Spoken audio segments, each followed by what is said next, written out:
सोचिए, अगर कोई इंसान जिंदा तो है लेकिन जी नहीं पा रहा, क्या उसे इस स्थिति में मौत चुनने का अधिकार मिलना चाहिए? रिसेंटली हरीश राणा केस ने पूरे देश को इस सवाल के सामने खड़ा कर दिया है, जहां दर्द इतना ज्यादा था कि जिंदगी बोझ लगने लगे। नमस्कार दोस्तों, मैं हूं एडवोकेट प्रीति सांगवान और आज हम बात करेंगे एक ऐसे मुद्दे पर जो इंसानियत, कानून और नैतिकता तीनों को चुनौती देता है। और हम बात करेंगे यूथेनेसिया यानी इच्छा मृत्यु के बारे में। तो इस वीडियो में हम जानेंगे कि इच्छा मृत्यु क्या है, यह कितने प्रकार की होती है, क्या यह भारत में अलाउड है और अगर है तो किन शर्तों पर अलाउड है। अंततः हम जानेंगे कि क्या किसी व्यक्ति को अपने आप से मरने का अधिकार मिलना चाहिए। तो सबसे पहले यूथेनेशिया क्या है? अगर कोई व्यक्ति असहनीय पीड़ा से गुजर रहा है तो उसकी मौत को अलाउ कर देना यूथेनेशिया यानी इच्छा मृत्यु कहलाता है। यह दो प्रकार की होती है। पहला होता है एक्टिव यूथेनेसिया और दूसरा होता है पैसिव यूथेनेसिया, यानी कि सक्रिय इच्छा मृत्यु और निष्क्रिय इच्छा मृत्यु। एक्टिव यूथेनेसिया क्या होता है?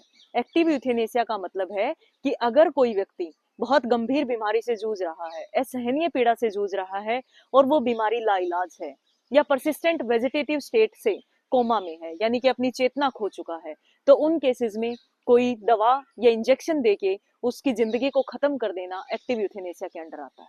ध्यान रखिए, ये भारत में पूरी तरह से इलीगल है और इवन हत्या के बराबर है, तो ये अलाउड नहीं है। दूसरा होता है पैसिव यूथेनेसिया। पैसिव यूथेनेसिया का मतलब क्या है कि जब कोई व्यक्ति किसी असहनीय पीड़ा से गुजर रहा है, किसी गंभीर लाइलाज बीमारी से गुजर रहा है, उस केस में उसके लाइफ सपोर्ट सिस्टम को हटा देना ताकि उसकी अपने आप ही कुछ दिन बाद मौत हो जाए, वो पैसिव यूथेनेसिया कहलाता है। तो हमारा अगला सवाल ये है कि क्या पैसिव यूथेनेसिया भारत में लीगल है?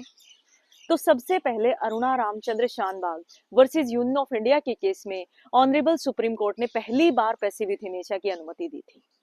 पैसिव यूथेनेसिया की अगर बात करें तो पैसिव यूथेनेसिया का अगर सीधा सा मैं जवाब दूं तो कुछ शर्तों के साथ ये भारत में लीगल है। अब सबसे पहली बात यह है कि क्या कोई भी व्यक्ति जो याचिका लेके आता है कि मुझे या मेरे किसी नियर एंड डियर वन को, किसी परिजन, अगर कोई परिजन अगर ऐसी याचिका लेके आए या फिर जो उसका गार्डियन है, लीगल गार्डियन है, कानूनी संरक्षक है, वो अगर ऐसी याचिका लेके आए, तो क्या ऐसा होता है कि सुप्रीम कोर्ट या फिर कोई भी कोर्ट उसको ऐसे ही अलाउ कर देते हैं या उसका एक कोई फॉर्मल ऐसा प्रोसेस भी होता है? तो याद रखिए कि पैसिव यूथेनेसिया अलाउड तो है, लेकिन उसका एक प्रोसेस होता है, एक बहुत legal and formal step by step उसे फॉलो करना होता है।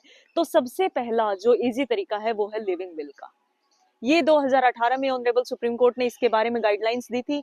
लिविंग विल का क्या मतलब है? लिविंग विल का मतलब है कि जब कोई इंसान मानसिक रूप से पूर्णतः सही स्थिति में है तो वो एक वसीयत लिख सकता है जिसमें वो लिखेगा कि अगर फ्यूचर में कभी जीवन में मुझे लाइलाज बीमारी हो जाए, मैं बहुत असहनीय स्थिति से गुजर रहा हूं, तो उस केस में मुझे मरने की अनुमति दी जाए। ये पैसिव यूथेनेसिया के बारे में लिविंग विल वो इंसान लिख सकता है और इस लिविंग विल को लिख के उसे दो गवाहों के साइन कराने होते हैं और उसके बाद किसी नोटरी या राजपत्रित अधिकारी द्वारा उस पर स्टैंप लगवानी होती है और इसके बाद ये जो विल है, ये जो वसीयत है, ये डिजिटल स्वास्थ्य बोर्ड का हिस्सा बन जाती है। ये तो एक सीधा सा स्टेप है पैसिव यूथेनेसिया के लिए। लेकिन अगर ऐसा कुछ भी लिविंग विल वगैरह नहीं बना रखी, कोई भी ऐसा अग्रिम निर्देश उस रोगी ने नहीं दिया हुआ है, तो उस केस में क्या प्रोसेस रहता है? तो सबसे पहला, अगर पैसिव यूथेनेसिया के लिए कोई भी व्यक्ति याचिका लेकर आता है तो मेडिकल बोर्ड का गठन किया जाता है और एक नहीं, दो मेडिकल बोर्ड्स का गठन होता है। पहला प्राथमिक मेडिकल बोर्ड कहलाता है, दूसरा द्वितीयक मेडिकल बोर्ड कहलाता है। प्राथमिक मेडिकल बोर्ड में वहां के अस्पताल के कुछ अधिकारी होते हैं, डॉक्टर्स होते हैं, जिनको कम से कम 20 साल का उस फील्ड में एक्सपीरियंस होता है। और द्वितीयक अगर मेडिकल बोर्ड की बात करें तो वो डीएम के आदेश पे नियुक्त किया जाता है। जिला चिकित्सा अधिकारी उस बोर्ड का गठन करते हैं। हो सकता है वो खुद भी उसके मेंबर बने रहे और ऐसा भी हो सकता है कि वो अपने बिहाफ पे किसी और डॉक्टर को ये अनुमति दे दे। तो इस तरह से द्वितीयक मेडिकल बोर्ड का गठन किया जाता है। दोनों ही मेडिकल बोर्ड्स को 48 घंटे के अंदर समीक्षा करके रोगी के बारे में रिपोर्ट देनी होती है। अगर वो कहते हैं कि पैसिव यूथेनेसिया दिया जाना चाहिए, रोगी की स्थिति इस प्रकार की है, तो उसके बाद यह आदेश जुडिशियल मजिस्ट्रेट फर्स्ट क्लास के सामने रखना होता है। लेकिन अगर मेडिकल बोर्ड के अधिकारी पैसिव यूथेनेसिया की अनुमति नहीं देते हैं तो जो परिवारजन है या फिर जो कानूनी संरक्षक हैं वो उच्च न्यायालय में याचिका दायर कर सकते हैं। उसके बाद उच्च न्यायालय क्या करता है, एक नए मेडिकल बोर्ड का गठन करता है और उससे समीक्षा करवा के फिर से रिपोर्ट ली जाती है। अगर वो मेडिकल बोर्ड के अधिकारी अगर ये कहते हैं कि पैसिव यूथेनेसिया अलाउ हो जाना चाहिए तो पैसिव यूथेनेसिया अलाउ कर दिया जाता है। रिसेंटली हरीश राणा केस ने इस डिबेट को फिर से छेड़ दिया है और आपकी इस मुद्दे पर क्या राय है कमेंट में जरूर लिखें। ज्यादा से ज्यादा इस जानकारी को शेयर करें अगर आपको उपयोगी लगे। Thank you.